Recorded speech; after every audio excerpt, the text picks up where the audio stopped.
Hello and welcome to this instructional video on how to play Catch the Chicken, an exciting English card game. Let's dive right in and set up a game. To start, you'll need 2 to 10 players.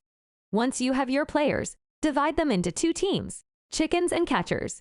Now it's time to spread the cards out on a surface. You can arrange them neatly or scatter them as you like. Make sure you set up areas in the room called safe zones. Players can escape to these areas to avoid being tagged. You can also use chairs as safe zones, and we recommend having at least 1 safe zone for each team. There are 3 types of cards in the game: white, red, and green.